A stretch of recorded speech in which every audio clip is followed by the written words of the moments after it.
Eh bien, bonsoir tout le monde. Comme je vous l'ai dit la dernière fois, c'est-à-dire mercredi, nous sommes accueillis aujourd'hui chez notre amie et colistière, Khadija Ber, au domaine de Miribel, aux Échets. Alors, merci Khadija de nous accueillir chez toi. Voilà, on fait un petit tour de la commune, comme vous le voyez, avec la visite chez différents colistiers. Et je suis accompagnée de mon actuelle adjointe aux affaires scolaires, Patricia Drey. Bonsoir à tous. Et de Nicolas Vanel, qui, si nous sommes élus, sera le futur adjoint aux affaires scolaires. Alors, peut-être que Nicolas, tu peux te présenter parce que tout le monde ne te connaît pas forcément. Oui, bonsoir à tous. Donc, j'habite le Marié depuis de nombreuses années maintenant, depuis 2006. J'ai mes enfants qui ont été à l'école du Marié pendant de très très très nombreuses années. J'ai été au bureau de la SAP, c'est-à-dire le sous des écoles du Marié, et on a fait énormément de choses pour les enfants au Marié. Et puis, je suis aussi professeur. Je suis professeur d'histoire-géographie au collège de Montluel. Et puis, je connais bien le premier degré parce que j'ai commencé dans le premier degré ma carrière d'enseignant. Et puis, bien entendu, j'ai évolué et maintenant, ça fait bientôt 5 ans, j'ai quitté le premier degré, je me retrouve dans le secondaire, avec bien entendu beaucoup de joie. Et voilà, donc pour vous dire que je connais bien l'école en général, de la maternelle jusqu'au lycée. J'ai été directeur d'école aussi également. Voilà, donc j'ai de nombreuses compétences, on va dire, pour analyser l'école, les enjeux, les objectifs. Et on va vous parler des projets, bien entendu, que nous allons mettre en œuvre rapidement, bien entendu. Et puis, si j'ai choisi Nicolas pour m'accompagner, au-delà du beau parcours dont il vous a parlé, c'est aussi parce qu'il y a un très gros enjeu sur le Marié, nous y reviendrons tout à l'heure. Et Nicolas est mariant, donc il est bien placé aussi pour s'investir sur notamment l'école du Marié. Alors, on va démarrer, si vous le voulez bien, par un petit tour des sujets que nous allons aborder ce soir. Donc, nous allons parler petite enfance, nous allons parler enfance, avec notamment tout ce qui tourne autour de l'éducation. Et puis, nous terminerons avec la jeunesse. Et bien évidemment, si vous avez des questions en cours de route, n'hésitez pas à les poser. Khadija, qui est là, voilà, lira les questions au fur et à mesure et pourra nous en faire part. Voilà. Alors, je vois que vous êtes déjà arrivés. Donc, je vois Flo, je vois Jean-Pierre, je vois Patrick. Voilà. Voilà. Donc, très bien. Pierre, Madeleine, bonsoir à tous.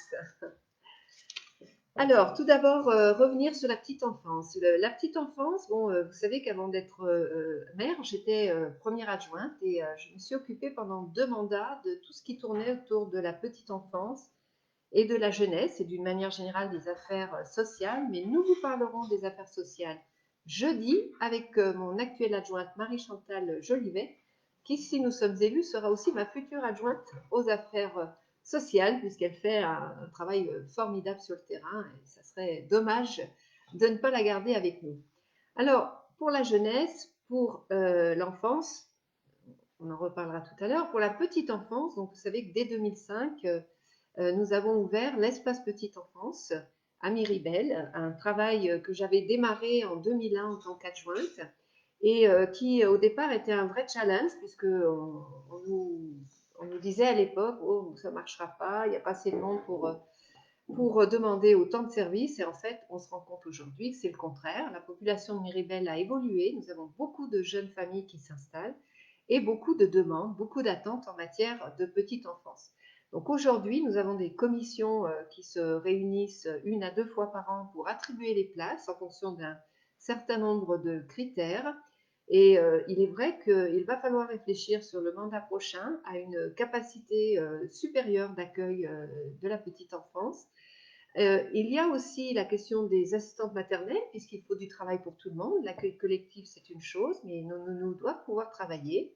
On a à peu près 80 assistantes maternelles sur la ville. Certaines vont partir en retraite. Il faudra donc de nouvelles assistantes maternelles.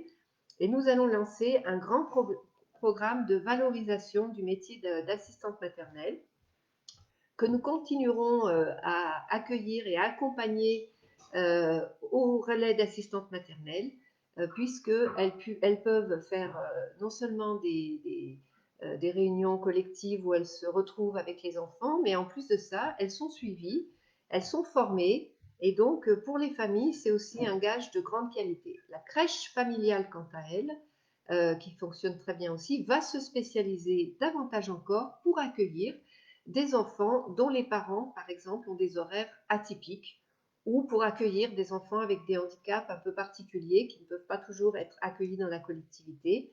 Donc voilà, vous voyez qu'on ne reste pas statique par rapport à tout ce qui a déjà été fait.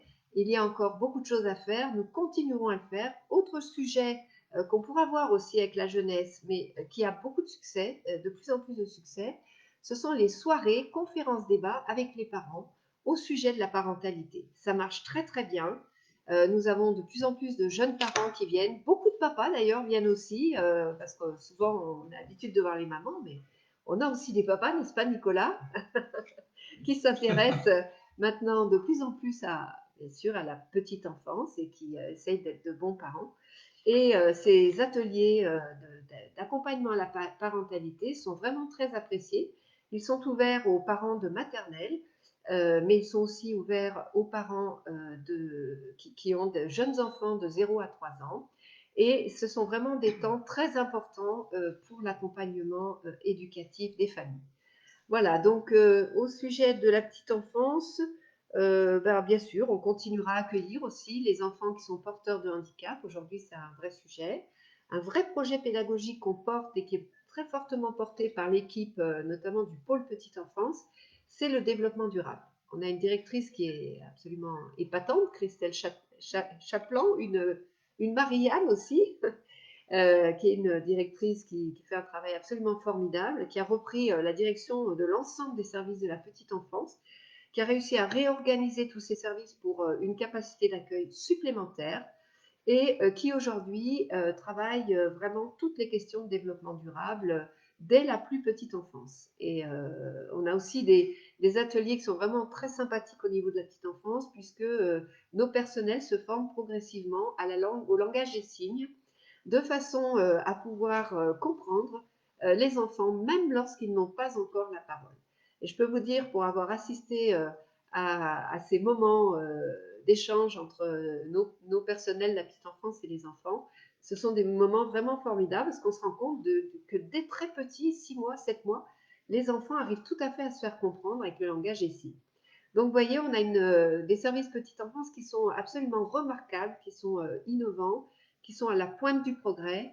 Et nous allons continuer dans ce sens et continuer à soutenir, bien évidemment, cette petite enfance et les familles qui ont besoin aussi de trouver un mode d'accueil pour pouvoir aller travailler.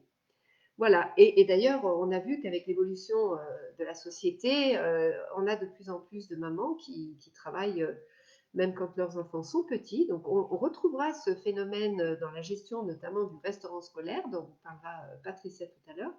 Mais il faut accompagner l'évolution de la société et c'est un bien. Si les femmes vont travailler, c'est très bien. Et nous sommes là pour encourager ces familles à trouver des modes de garde qui leur conviennent. Des questions peut-être, Khadija? Oui, pour l'instant, il y a une question de Pierre Demongeau, peut-être à laquelle Patricia sera. C'est peut-être sur la commission restauration scolaire. Ah, alors, donc on va passer maintenant, peut-être, s'il n'y a pas de questions sur la petite enfance, mais sinon, on pourra y revenir. Marie-Chantal témoigne aussi sur le moment exceptionnel que peut-être ces temps d'échange avec le langage des signes. Hein, c'est quelque chose de formidable pour tous les parents qui ont connu ça. Alors, nous allons passer maintenant donc à la petite enfance, à l'enfance, aux écoles, ce qui n'empêchera pas de revenir sur la petite enfance si vous avez des questions. Donc, bien, le bilan, c'est Patricia. Alors, Patricia, ça fait 2 mandats. Combien de conseils d'école, Patricia? Environ 180. Environ 180. Vous voyez, donc c'est pas une novice. Et Et donc, Patricia va vous parler du bilan. Et il faut savoir que si nous sommes élus, Patricia sera à la culture.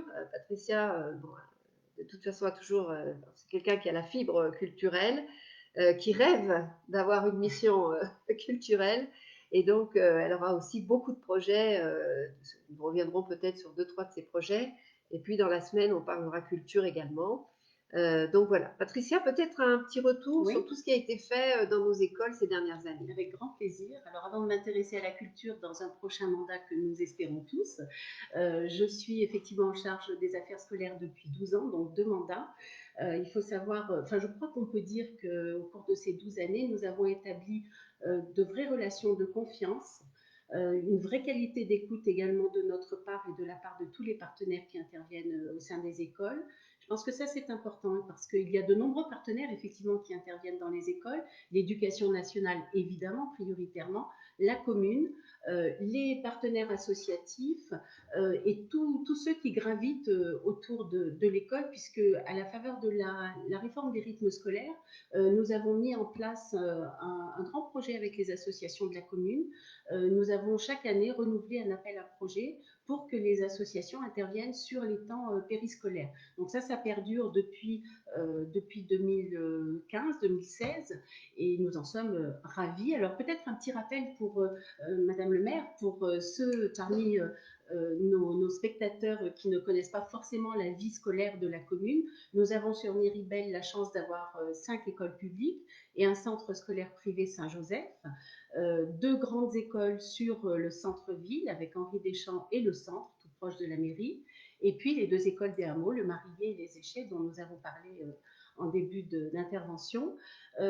Suite au rapport de la Cour régionale des comptes, un audit a été fait en 2016 pour réorganiser tous les services de la commune et notamment le service scolaire, parce qu'il faut savoir que le service scolaire est le plus important en termes numériques de la commune, puisqu'il y a bien sûr une directrice enfance-jeunesse, en la personne de Sophie Lima, 2 coordinateurs des temps scolaires, du service scolaire, donc Adrien Botta et Lauriane Bachelet, 2 administratifs, et puis une quarantaine d'agents, une quarantaine d'ETP, d'équivalent temps plein. Donc, alors justement, puisque tu parles du rapport de la Chambre régionale des comptes, en 2014, il y a donc eu un audit sur le mandat précédent et il ressortait qu'il y avait dans l'organisation notamment des ressources humaines des améliorations notables à apporter. Il manquait notamment de cadres dans certains secteurs et une organisation plus lisible, plus claire au niveau notamment des services scolaires. Donc nous avons fait faire un audit dès 2016 par un cabinet spécialisé dans les audits, qui a auditionné d'ailleurs l'intégralité des agents et qui a fait une restitution, parce que je m'étais engagée à ce qu'il y ait une restitution. Et ensuite, on a co-construit un projet d'organisation des ressources humaines et des différents services de la ville. Ça a pris plus d'une année. Et on peut dire qu'aujourd'hui, nos services scolaires fonctionnent vraiment bien avec des référents et chacun sait ce qu'il a à faire et ça permet de faire descendre les informations et de les faire remonter, ce qui n'était pas le cas avant. Exactement. Les référents que tu cites, Sylvie, sont des référents par type de métier. C'est-à-dire que différents métiers interviennent au sein des écoles. Il y a les ATSEM pour les classes maternelles et également les agents en charge de la restauration scolaire, de l'entretien des locaux et également de l'animation avec les temps périscolaires. Donc, dans chaque école, il y a un référent par métier. C'est important parce que ça permet une meilleure communication entre tous ceux qui interviennent au sein des écoles. On a eu aussi de grands travaux qui ont été réalisés lors de ce mandat. Peut-être tu peux nous en dire un petit mot. Bien sûr, notamment 2 cantines, 2 nouvelles cantines. On a eu la joie de les inaugurer. La cantine des Échets dont nous parlions avec Khadija il y a un instant et qui a permis par ailleurs donc de différencier les 2 cantines. Il y a maintenant l'ancienne cantine qui est occupée par les classes d'élémentaire et puis la nouvelle cantine qui est dédiée aux classes de maternelle. D'ailleurs, il y a des petites jalousies parce que les élémentaires aimeraient bien aller dans la nouvelle cantine. Et à la faveur de ces travaux, nous avons pu également réaliser une partie bibliothèque qui est très très cocooning, que les enfants adorent. Alors Khadija qui a ses 3 petites filles justement à l'école des échecs, peut-être Khadija tu peux nous en dire un mot. Les enfants sont ravis, mais ma grande jalouse, ces petites sœurs qui ont accès aux 2 nouvelles salles.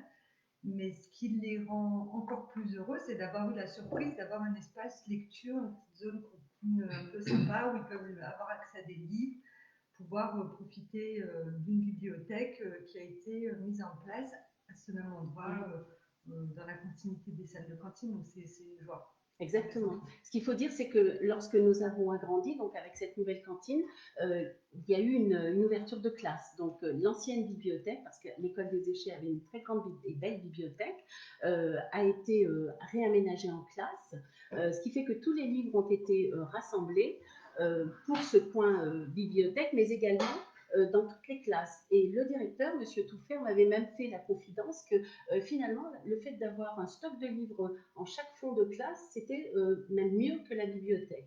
Donc, le coin bibliothèque sert essentiellement pour les temps périscolaires, notamment avec nos bénévoles de Lire et Faire Lire, qui installent les enfants tranquillement dans cette pièce. Alors, il y a eu de gros travaux aussi à l'école de Kerquinet. Bien sûr, l'école du centre qui a vu l'ouverture d'une magnifique cantine. Donc, nous avons inauguré. Alors, le temps passe tellement vite que je ne sais plus en quelle année. C'était 2017, me semble. Il y a 3 ans, voilà. Hein. Oui. Voilà, 2017.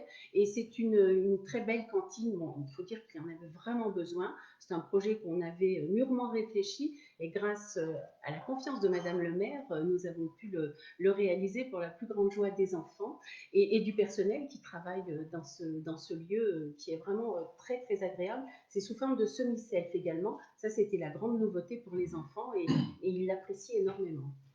Il y a une question en lien avec la restauration scolaire. Enfin, il y a plusieurs questions. J'essaie par rapport au thème de l'essai. Donc, Monsieur Demongeot demande si on prévoit la mise en place d'une commission restauration scolaire. Nous avons également une question concernant l'agrandissement des écoles. Est-il prévu un agrandissement des écoles? Alors peut-être Patricia répondra à sa première question et puis Nicolas empiétera. Voilà. Alors la commission restauration scolaire, j'ai le plaisir de vous annoncer qu'elle existe depuis des années. En tout cas, depuis 12 ans, moi je l'anime, cette commission restauration scolaire, mais elle existait d'ailleurs avant moi avec les personnes qui m'ont précédée, notamment Bernard Zinwald. Cette commission restauration scolaire se réunit 5 fois par an, c'est-à-dire tous les 2 mois. Elle rassemble alors un certain nombre de personnes, donc les référentes restauration scolaire dont je vous ai parlé tout à l'heure, pour chaque école, donc elles sont fidèles vraiment à ce rendez-vous et c'est important d'avoir leur retour. Il y a également des représentants de parents d'élèves, le service scolaire évidemment et moi-même, et puis bien sûr la diététicienne du prestataire qui nous fournit les repas, c'est donc la société Elior, la diététicienne qui établit les menus. Et il y a très souvent également la chargée de clientèle. Je dois dire que depuis 2 ans, nous faisons une commission restauration scolaire commune avec la petite enfance, parce que Elior fournit également la petite enfance. Alors, il y a une grande nouveauté sur ce mandat, c'est que nous avons souhaité d'une part avoir plus de bio et de produits locaux, donc on avait exigé au moins 40% de produits locaux dans les assiettes et au moins un produit bio dans chaque assiette chaque jour. Et d'autre part, nous avons aussi mis en place un choix de menu avec ou sans viande. Il y a de plus en plus de familles dont les enfants ne mangent pas de viande. Et d'ailleurs, on le voit maintenant, c'est rentré dans la loi, il y a au moins un jour sans viande. Et par rapport, on en a parlé mercredi dernier avec Damien et Michel, mais on irait vers 2 jours sans viande. On serait plutôt bien par rapport à la planète. Donc, on avait anticipé. Et ça, c'était une vraie nouveauté, ce choix pour les familles.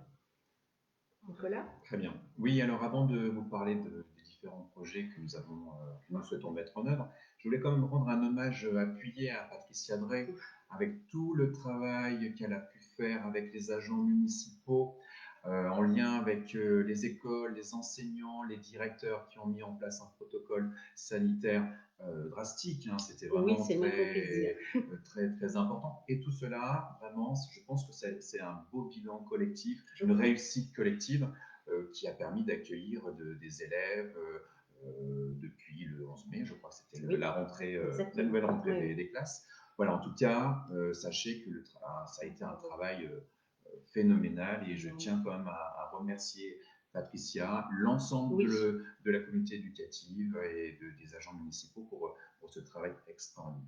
C'est vrai que Patricia est une adjointe unanimement reconnue pour ses compétences. Ça va être très dur de lui succéder. Non, je te fais confiance. Il n'y a aucun souci. On la perd pas, de toute façon, elle sera là de toute façon pour faire le lien. On reparlera notamment du conseil municipal des enfants.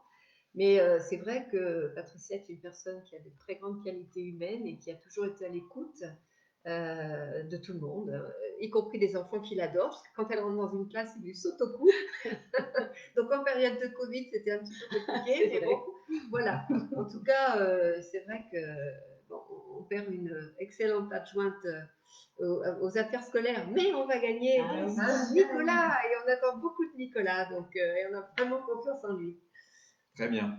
Alors, avant de vous parler des différents projets, je voudrais quand même m'inscrire dans un cadre, parce que je pense que c'est important que de rappeler que la nation a la confié à l'école l'éducation, la transmission des savoirs. Et je veux rentrer dans ce cadre-là parce que je pense que c'est important d'avoir une ligne directrice et de savoir un petit peu où on va. Donc, ce cadre-là, il est national et tout ce que l'on va faire, tout ce que l'on va proposer, les projets, j'aimerais que ça rentre dans ce cadre avec les valeurs que je défends, les valeurs de liberté, d'égalité, de fraternité, des valeurs qui sont communes à l'ensemble de nos concitoyens. Donc voilà, ça c'est le cadre un petit peu intellectuel que je souhaite mettre en place. Et après, voilà, ça se décline avec des projets, avec des petits, des grands projets, des projets un peu plus simples. Mais en tout cas, on essaye de faire vivre notre démocratie à travers l'école, les actions municipales, etc., etc. Alors, on a parlé tout à l'heure des extensions et les grandes priorités, c'est l'extension de l'école du Marié et puis de l'école des Échets. Alors, l'école du Marié, je connais bien, c'est sûr que le village grandit, il y a de plus en plus d'habitants, donc il va falloir agrandir l'école et il y a déjà des projets, des jeunes architectes qui s'est penché sur la question. Donc, courant 2022, il y aurait donc ce serait la livraison. Voilà, c'est pas le projet opérationnel. Pour l'instant, c'est une étude de besoin qui a été faite et voilà. Et puis un premier jet de ce que pourrait devenir cette école, avec parce que c'était mon souhait, une hypothèse de réintégrer le périscolaire dans l'école. Aujourd'hui, les enfants du Marié sont obligés de sortir. De traverser la route. C'est quand même relativement... ça a été sécurisé, mais quand même. Voilà, c'est quand même pas une situation idéale.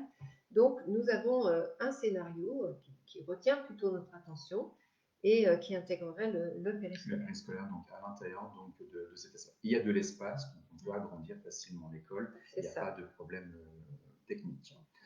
On avait pensé aussi, bien entendu, pour l'extension de l'école du Marié, en tout cas pour généraliser au niveau des écoles, pour rafraîchir les cours d'école qui sont des foyers de chaleur quand il fait très très chaud comme aujourd'hui. Donc peut-être penser à, je sais pas, à repeindre le revêtement ou utiliser des enrobés un peu plus clairs pour justement permettre de baisser la température. Et puis bien entendu, être dans l'accompagnement toujours de l'innovation pédagogique. Moi, je suis passionné de pédagogie, donc je me vois très très bien, bien entendu, accompagner les équipes s'ils souhaitent, par exemple, inventer de nouveaux espaces ou une nouvelle manière de travailler avec leurs élèves. Pas avec leurs enfants, mais avec leurs élèves. C'est parfois leurs enfants, c'est vrai. Pourquoi pas proposer aussi, développer un petit peu ce que Patricia a fait, c'est-à-dire avec le numérique, proposer ceux qui le souhaitent des écrans interactifs. Voilà. On est dans le monde du numérique. Nos enfants ont utilisé pendant le confinement tous les outils informatiques. On a bien vu qu'il y avait une fracture très très importante au niveau du territoire, mais au niveau national, entre les enfants qui ont pu travailler correctement parce que les enseignants leur envoyaient des devoirs, et d'autres malheureusement qui ne travaillaient simplement qu'avec le portable de leurs parents, vous vous rendez compte? Donc lire une leçon sur un téléphone portable. Donc on voit bien qu'il va falloir essayer d'accompagner ces familles pour justement réduire ces inégalités. On va peut-être du coup revenir sur le plan Voilà. digital. On a Madame Giraud qui demande comment sont équipées les écoles au niveau informatique. Alors justement, contrairement à ce que j'ai cru comprendre de part et d'autre, certains ne savent pas que nous avons lancé un grand plan digital qui a été un plan numérique qui a été lancé et décliné sur 2 années scolaires, donc l'année qui se termine, un plan quand même qui a coûté 200 000 €, mais c'est un bel investissement puisqu'il a permis d'équiper toutes les classes d'élémentaire de vidéoprojecteurs qui sont particulièrement appréciés par les enseignants, je dois vous le dire, parce qu'ils arrivent à travailler d'une autre façon avec les élèves et ils les utilisent quotidiennement, vraiment, oui. C'est un retour très positif que nous avons eu et nous en sommes ravis.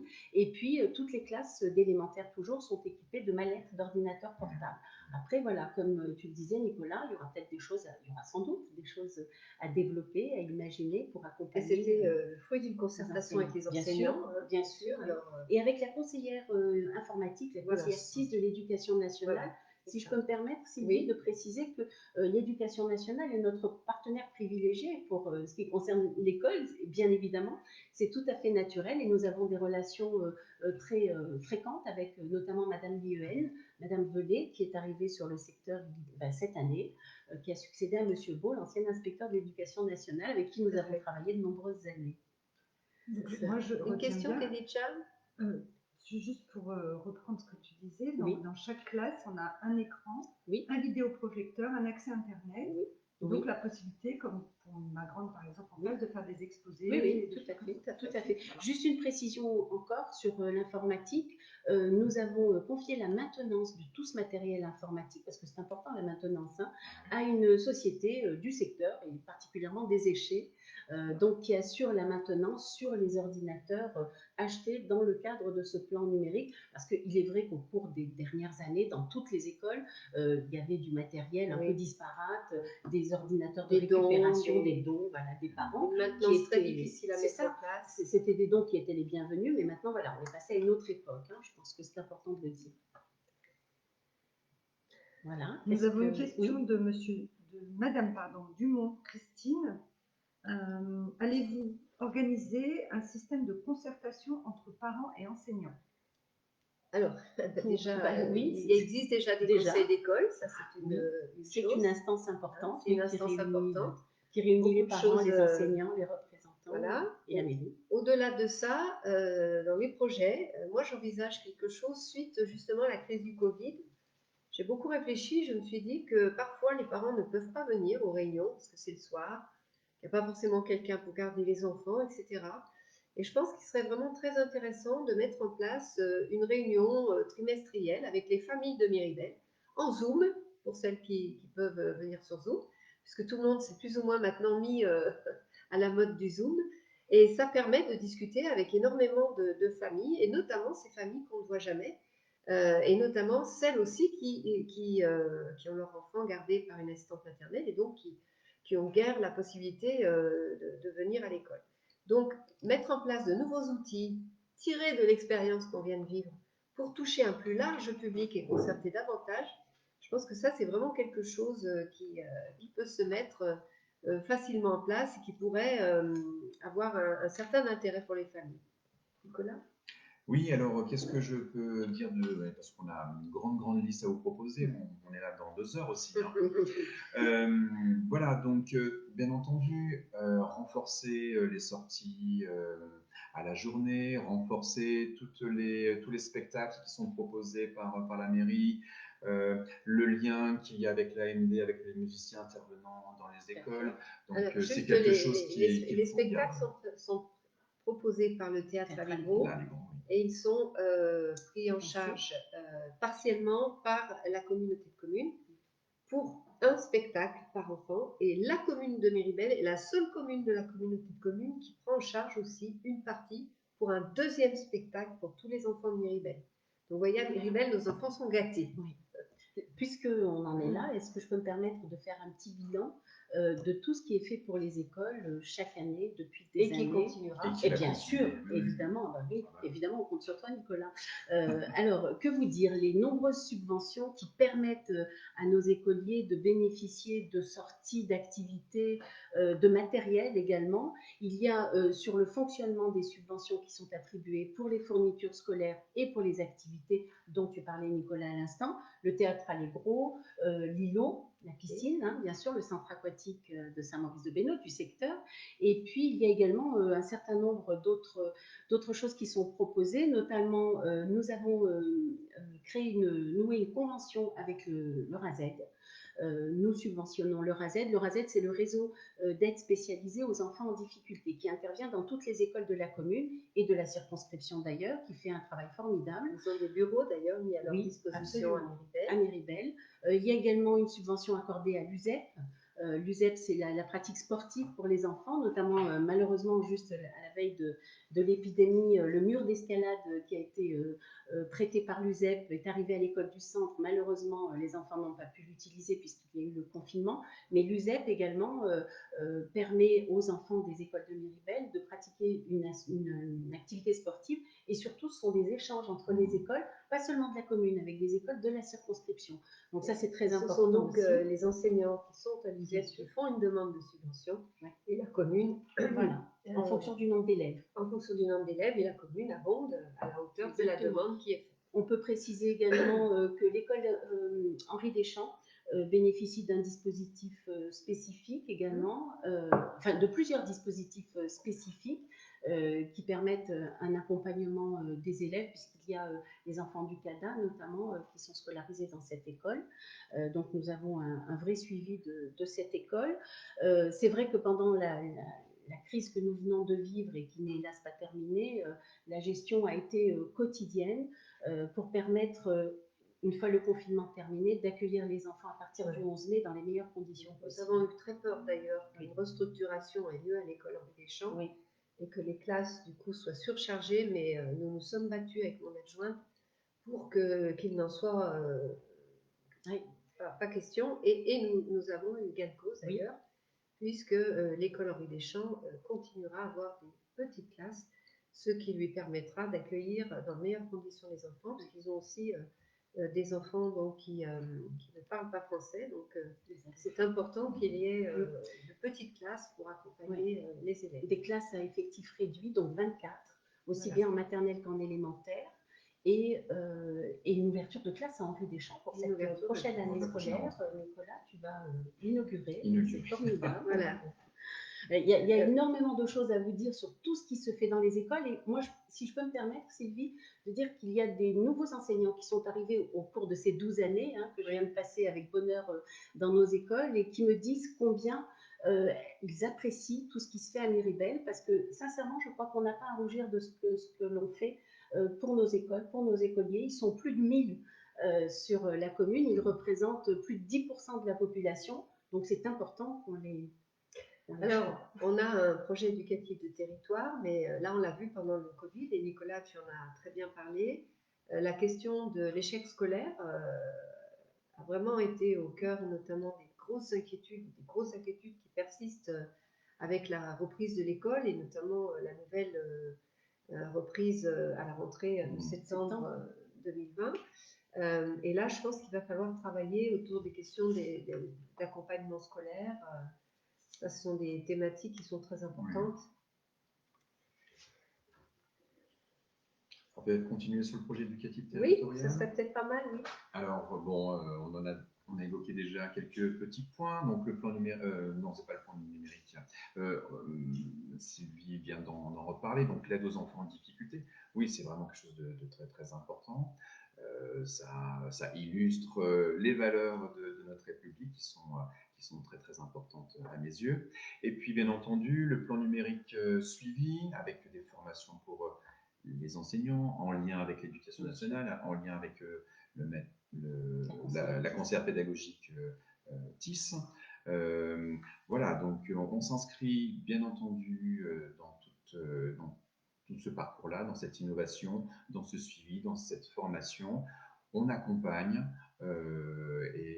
Voilà, pour le bien de nos élèves, de nos enfants, et puis voilà, pour le bien de nos enseignants, bien entendu. Hein, il faut être heureux là où on enseigne, et nos élèves sont Je crois heureux. que globalement, ils sont heureux. Parmi les petites choses aussi qui ont vraiment une importance symbolique, je voudrais citer aussi quelque chose qui est à l'initiative de Sylvie. Depuis 3 ans maintenant, nous offrons chaque année, le jour de la rentrée scolaire, un livre aux enfants qui entrent au CP. Et je peux vous dire qu'on fait chaque année avec Sylvie la tournée des écoles. Tu vas la faire cette année, Nicolas, je l'espère. Les sourires des enfants sont notre plus belle récompense. Ils sont toujours très heureux de ce cadeau. Alors, c'est vrai qu'on est dans un territoire en déficit de lecture publique, puisqu'on travaille notamment la question de la lecture publique. Et on y reviendra lorsqu'on parlera de la bibliothèque. Et c'est dans le cadre de cette mise en place d'outils qui vont dans le sens de la lecture publique que nous avons souhaité offrir un livre. Les enfants sont ravis. Khadija, il y avait une question? Non, pour l'instant. On reviendra donc aussi sur le numérique avec Marie-Chantal Jolivet dans le social, par rapport notamment, tu le disais tout à l'heure, mais aider les familles aussi qui sont en grande difficulté avec le numérique. C'est pas toujours parce qu'il n'y a pas d'outils à la maison, c'est parfois parce que les familles ne savent pas utiliser ces outils. Et donc, je pense que dans le cadre du social, d'ailleurs, Marie-Chantal a beaucoup travaillé ces questions-là de la fracture numérique. Il faudra accompagner les familles parce qu'à l'avenir, on ne sait pas si nous n'aurons pas à revivre des périodes où il faudra utiliser davantage le numérique. Je pense notamment, sans parler de Covid, je pense notamment aux canicules qui risquent d'entraîner d'autres modes d'éducation à certains moments donnés. Et donc, il est important de se mettre effectivement en ordre de bataille pour qu'il y ait une démocratisation de l'accès au numérique. Il y avait un point également, Sylvie, Nicolas, je voulais aborder, c'est le paiement en ligne qui a été lancé il y a quelques années maintenant, enfin 2 ans plus précisément, qui était vraiment une demande répétée de la part des familles. Et je crois vraiment que ça a été un vrai plus. Les familles sont vraiment ravies de ce service qui leur est proposé. Et également la mise en place du fameux formulaire de contact qui permet aux familles d'échanger, de dialoguer avec le service scolaire pour tout ce qui est inscription à la cantine, au temps périscolaire, etc. Et puisqu'on parle des temps périscolaires, je voudrais préciser également qu'il y a quelque chose qui se fait à Miribel et qui est très apprécié des familles. On est presque victime de notre succès à ce niveau-là. Ce sont les études surveillées qui sont proposées chaque soir dans toutes les écoles. Pas obligatoires et assurées par des enseignants. Donc il y a un coût que la commune a choisi d'endosser pour vraiment accompagner les enfants. Et d'ailleurs, les enseignants signalent, les directeurs signalent les enfants qui en auraient le plus besoin. Donc, c'est un vrai plus aussi qui est très apprécié par les familles. Alors, Nathalie me fait remarquer qu'on ne nous entend pas bien. Est-ce que les réglages, c'est tout bon? C'est à fond. On va parler un petit peu plus. D'accord. Comme on est un peu loin, Nathalie, c'est compliqué. Voilà. Donc, aussi, toujours pour relier l'écologie à tous les sujets, parce que l'écologie est transversale, aujourd'hui, en lien avec la communauté de communes, nous travaillons la question de l'apprentissage du tri sélectif, puisque notamment dans la nouvelle cantine Edgar Quinet, les enfants font eux-mêmes le tri après avoir déjeuné. Mais également, nous sommes signataires d'une charte zéro gaspille dans les cantines. Et je pense, parce que ça fait partie des engagements que nous avons pris au point de vue développement durable, il faudra aussi former les enfants à l'éco-citoyenneté. Nicolas, c'est vraiment un sujet capital. Tout à fait. Exactement. Le zéro gaspille, je peux juste revenir. On a fait un énorme travail avec les enfants sur ce zéro gaspille. C'est eux qui ont conçu la charte anti-gaspi. Ils se sont amusés à faire beaucoup de décorations également dans les cantines et ça les a vraiment sensibilisés à cette notion de gaspillage alimentaire. On a fait un vrai travail avec les ambassadrices du tri de la CCMP et je voulais vraiment les saluer, les remercier parce qu'elles passent régulièrement, elles vont régulièrement travailler auprès des enfants et elles font un travail formidable et qui porte ses fruits. Donc c'est ça. Et chaque année, le conseil municipal des enfants organise aussi les brigades vertes. Ça fait 10 ans qu'elles organisent des brigades vertes. Et c'est aussi une occasion d'apprendre à trier avec les parents. Ouais. C'est souvent les enfants qui apprennent aux parents. Exactement. Tous les parents me le disent. Tous les parents me le disent. puisque tu parles des brigades vertes, Sylvie, on peut parler du CME. Exactement, j'allais te poser la Eh ben question. voilà. Le conseil municipal. Le conseil municipal des enfants, j'ai l'habitude de dire que c'est mon 5e bébé parce que c'est quelque chose qui me tenait à cœur lorsqu'on m'a confié les affaires scolaires il y a 12 ans. Et vraiment, je dois remercier Sylvie pour sa confiance parce que depuis 10 ans, je ne pensais pas vraiment que ça prendrait cette ampleur. Bon, malheureusement, cette année, avec la crise qu'on vient de connaître, les projets du CME étaient un petit peu en suspens, mais je vais les réunir la semaine prochaine quand même, histoire de leur dire au revoir et puis de faire un petit bilan aussi. Pendant 10 ans, ils ont participé à tous les temps forts de la commune avec grand plaisir. Ils ont mené des projets, on parle des brigades vertes, ils ont également rédigé le règlement du skatepark qui est près de la Poste. Ils ont fait énormément de choses. Beaucoup vraiment, de solidarité ouais, avec nos anciens à l'EHPAD. Exactement. La collecte de bouchons, Oui. qui existe depuis 10 ans et qui perdurera, je l'espère, parce que c'est assez formidable aussi ce qui se fait. On a noué des liens avec Romain Ferrari, avec l'EHPAD Joséphine Guillon, avec un certain nombre de partenaires, et c'est toujours un vrai bonheur Et je pense, d'accompagner Nicolas, que, bon, puisqu'on a des enfants aujourd'hui qui sortent du CM2 et puis qui se disent quel dommage. Exactement. Donc l'idée, c'est vraiment de faire le lien également avec le collège. Voilà. Parce que jusqu'à présent, il n'y avait pas de représentants, de délégués en 6e.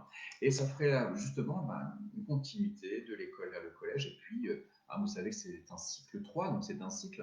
Donc on aurait des représentants du CM1, du CM2 et de la 6e. Et je pense que c'est une belle idée que d'accompagner tout le monde.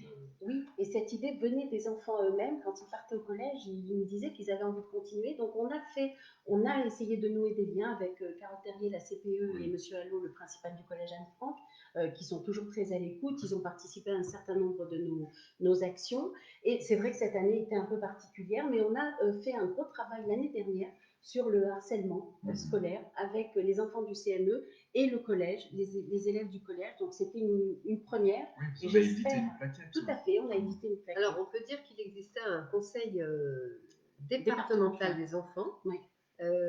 qui a été supprimé par le conseil départemental. Donc il n'y a plus aujourd'hui de représentativité au niveau du collège. Donc Nicolas, je pense qu'il y a vraiment quelque chose à faire, à mettre en place, en tout cas réfléchir avec le collège, à une façon d'intégrer aussi peut-être la jeunesse dans la réflexion communale. Donc on en vient à la jeunesse, mais après, bon, est-ce qu'on a des questions, Khadija? Pas pour le moment. D'accord. On en vient donc. Alors, on n'a pas fini, on n'a pas parlé des déplacements pour nos écoles. Puisqu'aujourd'hui, donc, on a des difficultés un petit peu partout avec des voitures qui s'agglutinent devant nos écoles.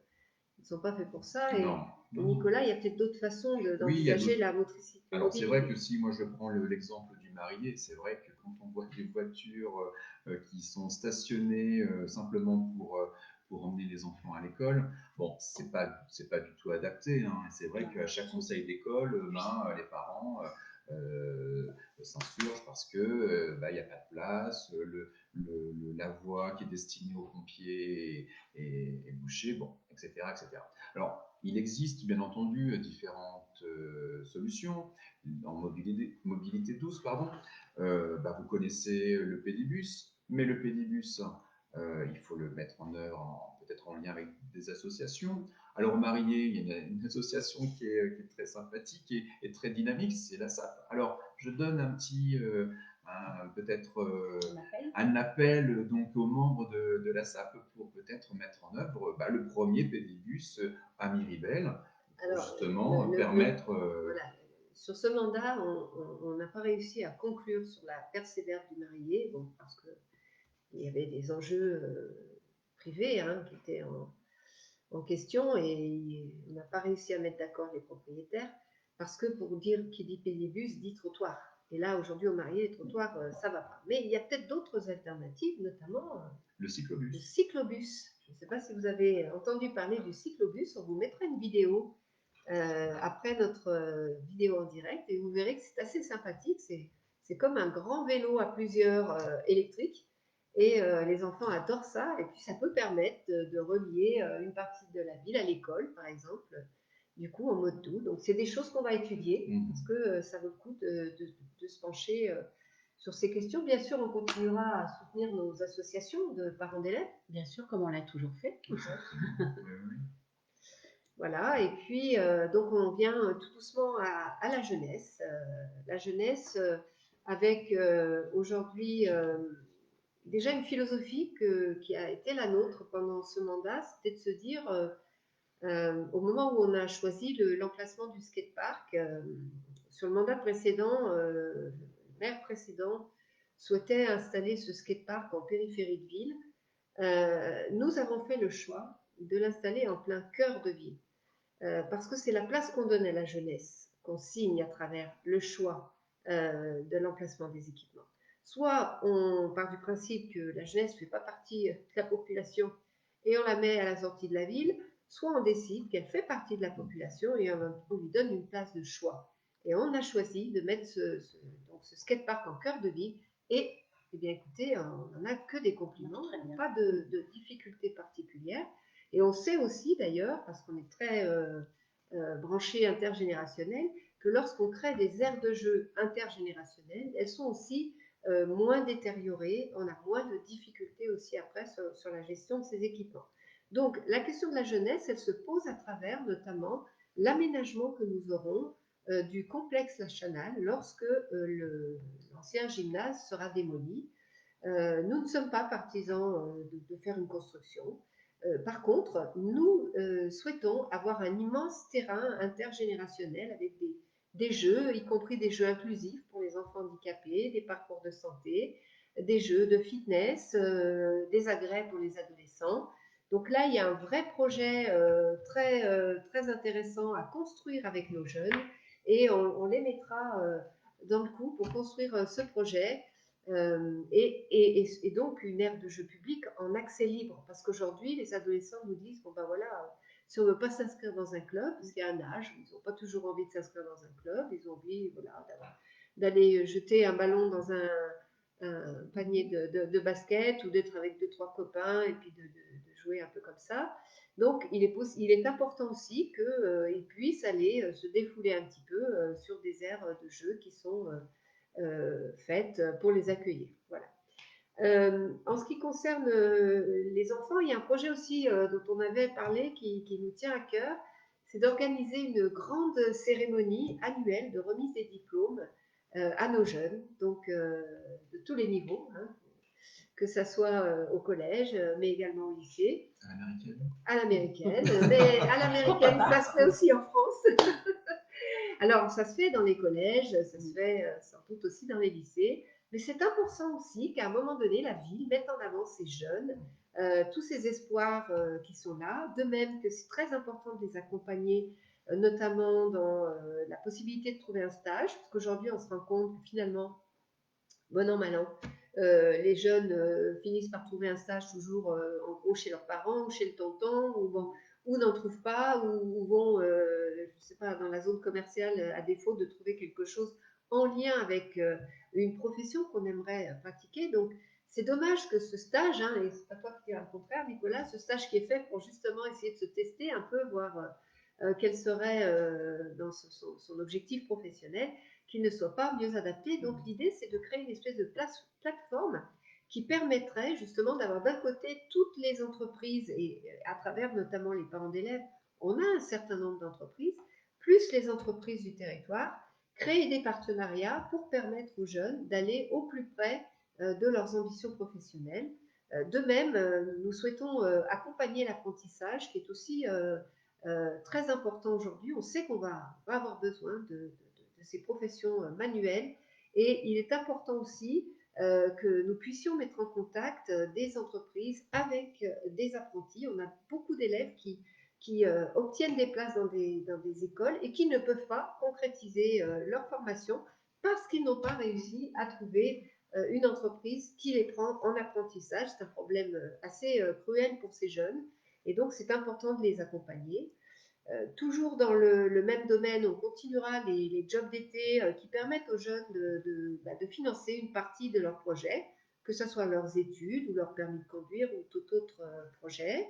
Il est important aussi de les accompagner à travers les actions de prévention. Alors, comme vous le savez, malheureusement, nous n'avons plus d'éducateurs de prévention puisque le département nous a retiré nos éducateurs. Nous avions 2 éducateurs qui travaillaient avec celui de Saint-Maurice-de-Bénaud, qui faisait une équipe de 3. Nous avons vraiment tout fait avec le maire de Saint-Maurice-de-Bénaud pour garder ces éducateurs qui font un travail formidable de prévention. Je crains que l'absence de ces éducateurs n'entraîne de grosses difficultés à l'avenir. Donc nous allons continuer à nous battre pour essayer de récupérer ces éducateurs.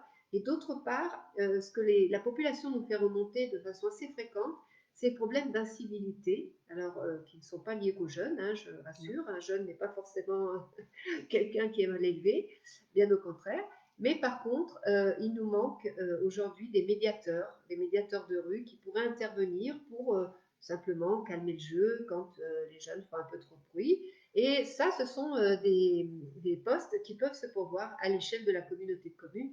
Donc, nous défendrons au niveau de la jeunesse aussi la possibilité d'être accompagné dans l'occupation d'espaces publics de façon à ce que tout le monde s'y retrouve et qu'on puisse à la fois faire de la place, plus de place aux jeunes, mais que derrière, voilà, ça n'occasionne pas de difficultés majeures pour le reste de la population. Donc, tout ça est une question d'harmonie et il faut se donner les moyens pour avancer, bien sûr, dans ce sens. La question des centres de loisirs est aussi une question cruciale. Le cabanon aujourd'hui est exigu. Il faudra à minima le rénover, voire travailler avec le Grand Parc pour voir s'il est possible de faire une éventuelle extension. Ce qui serait quand même intéressant, ça permettrait d'accueillir beaucoup plus d'enfants, parce qu'il y a encore aujourd'hui des enfants qui sont en liste d'attente, notamment le mercredi, et puis bien sûr pendant les vacances.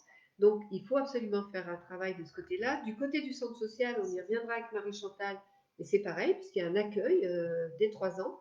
Et le centre social, bon, on commence à avoir un petit peu vécu. Il faut qu'on réfléchisse aussi avec la population sur notamment l'aménagement de nos équipements publics au quartier du Trèves. Et puis, comment accueillir mieux encore nos enfants au centre et nos jeunes au centre social. Là, il y a un vrai enjeu de ce côté-là sur les questions de jeunesse. Voilà, donc je me tournais vers Khadija pour savoir s'il y a des questions. Plutôt des remarques positives. Ah oui, voilà. je vois que Madeleine. D'intégrer les 6e au CM1, Oui. c'est vraiment apprécié. Très bien. Je vois que Madeleine parle effectivement que les jeunes puissent s'entraîner librement sans faire forcément partie d'un club. C'est vrai, il y a un âge où on n'a pas envie d'être tranquille. C'est l'âge de l'adolescence, on l'a tous connu, hein, l'âge où on a envie d'être avec ses copains, ses copines, et puis voilà, mais d'avoir quand même un lieu pour être accueilli. Une question de Florence Zachman, qui est maman d'un élève aux Échets, qui demande, donc c'est plus pour revenir sur le scolaire, à quand le circuit court alimentaire pour la cantine? C'est déjà en vigueur, hein, si je puis dire, puisque nous avons des produits locaux dans le cadre du marché qui a été arrêté avec Elior, avec le prestataire. Il y a, comme le rappelait Sylvie, 40% de produits locaux et produits bio, et sans doute que ce sera augmenté. Et que là, voilà, je pense qu'on sera encore plus exigeant lors du renouvellement du contrat que nous avons avec le futur prestataire. Voilà. Ce ne sera pas forcément le même. Hein, celui-ci court jusqu'à 2021. Et dans l'absolu, je le disais lors de la vidéo en direct de mercredi sur l'écologie, dans l'absolu, le vœu que nous avons, c'est qu'il y ait de la production locale, beaucoup plus. C'est-à-dire qu'on maîtrise du début jusqu'à l'assiette. Et ça, c'est un projet qui est un projet de territoire qui pourrait être porté avec la communauté de communes. Je disais que j'avais vu une expérience sur Ambérieu. Le maire d'Ambérieu a lancé une expérience de ce type où il fait travailler un agriculteur sur un terrain qui produit des fruits, des légumes qui iront à terme directement dans l'assiette des enfants. Et en plus, ce sera du bio. Et je pense que c'est important qu'on s'inspire de ce genre d'expérience, et même si ça met 2 ans, 3 ans, mais qu'on travaille, puisqu'on a une richesse locale, on a des terres agricoles, on a des agriculteurs, c'est important qu'on valorise ces métiers et qu'on maîtrise du début jusqu'à la fin. Alors, on a entendu parler de cuisine centrale communale. Nous, on est plutôt partisans d'une cuisine centrale intercommunale, s'il devait y en avoir une, pour la bonne raison qu'il y a d'autres organismes qui peuvent avoir besoin de restauration locale. Je pense à l'EHPAD, je pense à voilà. Donc il y a des choses à réfléchir, mais je dirais que c'est à la toute fin de la cuisine. Ce qui est important, c'est ce qu'on met dans l'assiette. Donc c'est ce qu'on va produire au local. Et justement, puisqu'on parle de circuit court, on peut préciser que ce sont les boulangers de la commune qui fournissent le pain aux cantines, à l'espace petite enfance. Voilà. Et ça, c'était une demande très forte de la part de la commune dans le cadre de ce marché. Et notamment les boulangers du Marillier et des Échets, donc les Échetois qui sont arrivés il y a peu et qui font du bon pain. Et les Échetois sont très contents de la boulangerie Marcel et la boulangerie du Marillier qui fait également un pain absolument excellent et qui est d'ailleurs dans le guide du Bohémillot pour sa qualité. Moi, je sais que mon mari ne mange que le pain du Marillier. Alors, la boulangère ne le sait peut-être pas. Elle ne sait peut-être pas que c'est mon mari d'ailleurs. Mon mari Chantal aussi me l'a confirmé. Son mari ne mange que ce pain. Il n'aime que le pain du Marillier. Je ne devrais pas le dire, mais c'est comme ça. Voilà. Bon, moi j'achète du pain partout. Bravo pour le projet de cyclobus.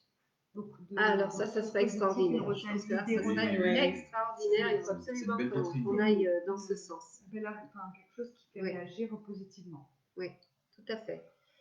Je voudrais dire aussi, parce qu'on va y revenir avec Marie-Chantal jeudi sur les questions sociales, mais aujourd'hui, nous accompagnons les familles qui ont des difficultés à régler, par exemple, la cantine. Il y a des aides diverses d'ailleurs. Et c'est vrai qu'il y a quelques années, lorsque nous avions un contrat urbain de cohésion sociale, je m'étais d'ailleurs formée pendant 6 mois à l'IEP sur les questions de politique de la ville, et il y avait notamment un accompagnement qui était très intéressant, mais qui relevait de la politique de la ville, donc qui n'est plus officiellement d'actualité, mais Nicolas, que nous pourrions peut-être accompagner. C'est un accompagnement partenarial des enfants en difficulté au niveau scolaire, parce que parfois la difficulté, c'est simplement qu'il n'y a pas assez de place pour faire ses devoirs. Donc c'est accompagner les familles vers un changement de logement, par exemple, ou c'est parfois que l'enfant a des lunettes qui ne sont pas à sa vue, ou n'a même peut-être pas de lunettes, ou n'a pas été repéré comme ayant des problèmes de dyslexie et n'est pas forcément accompagné.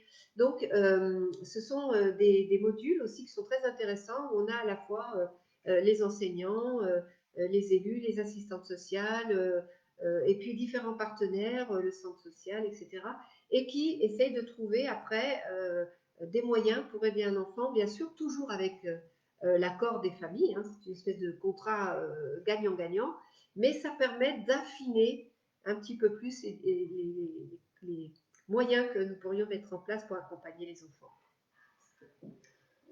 Voilà. Là, je crois qu'on a fait un petit tour. Est-ce que je regarde s'il manque quelque chose. Je peux me permettre à ce moment-là de te remercier, Sylvie, pour ta confiance tout au long de ces années, de ce deuxième mandat effectué aux affaires scolaires. Je voudrais également remercier l'ensemble de nos collègues du bureau municipal qui sont restés à tes côtés, et nous sommes fiers du bilan que nous présentons aujourd'hui au Méribélan. Je crois que nous pouvons tous collectivement en être fiers. Et puis je voudrais souhaiter la bienvenue à Nicolas en espérant que tout aille bien et que tu sois désormais en charge des affaires scolaires. Je serais très, très heureuse pour toi parce que c'est une sacrée belle aventure. Et puis je voudrais aussi remercier l'ensemble du service scolaire et des agents qui ont travaillé à mes côtés tout au long de ces années. Je peux citer Sophie, Lauriane, Adrien, Linda, Laurie, et puis bien sûr tous les agents qui travaillent aux côtés des enseignants et des élèves, surtout des enfants, parce qu'on a tous travaillé dans un seul et unique objectif, le bien-être des enfants dans nos écoles. Et je pense et j'espère que nous y avons un petit peu réussi, nous y avons contribué en tout cas. En tout cas, c'est la réputation que nous avons à l'extérieur, donc je pense que ça a quand même du sens. Je voudrais aussi te remercier, hein, bien sûr, Patricia, pour toutes ces années, toujours ta grande fidélité, ta passion pour ce que tu fais, et comme je l'ai dit tout à l'heure, ton engagement humain. Parce que c'est quelque chose que je tiens à dire, cette nouvelle équipe qui est constituée aujourd'hui, c'est pas qu'une équipe pour gagner des élections. C'est une équipe où il s'est créé des liens d'amitié. On s'entend bien, vous voyez. On a vraiment à cœur de partager ce beau projet. dans une ambiance de respect, dans une ambiance d'échange. On travaille depuis déjà maintenant plus d'1 an ce projet. Et vraiment, ça a été collectif, on porte ça de façon collective, avec des belles valeurs. Moi, je suis absolument fière d'être entourée de belles personnes. Voilà. Pour moi, c'est important d'être entourée de belles personnes qui ont des vraies convictions et qui ont à cœur de se donner pour leur ville. Donc, voilà, donc j'espère, j'y reviendrai vendredi pour vous inciter à voter pour l'équipe Ma Ville Avance. Mais je tenais à le dire, vraiment, il y a un beau projet, mais il y a aussi une super belle équipe. Voilà. Eh bien, je vous dis bonsoir à tous et je vous dis à lundi, puisque la semaine prochaine, nous passons à un autre format. Nous allons avoir tous les soirs une vidéo en direct. C'est la dernière ligne droite avant les élections. Donc, nous nous retrouverons lundi, mardi, mercredi, jeudi et vendredi à 18h30 et nous changerons encore d'endroit puisque nous serons chez Pierre lundi, quartier Saint-Martin, pour parler de commerce et d'animation de la ville. Voilà. Eh bien, écoutez, je vous embrasse tous. Au revoir. À bientôt. Au revoir. À bientôt.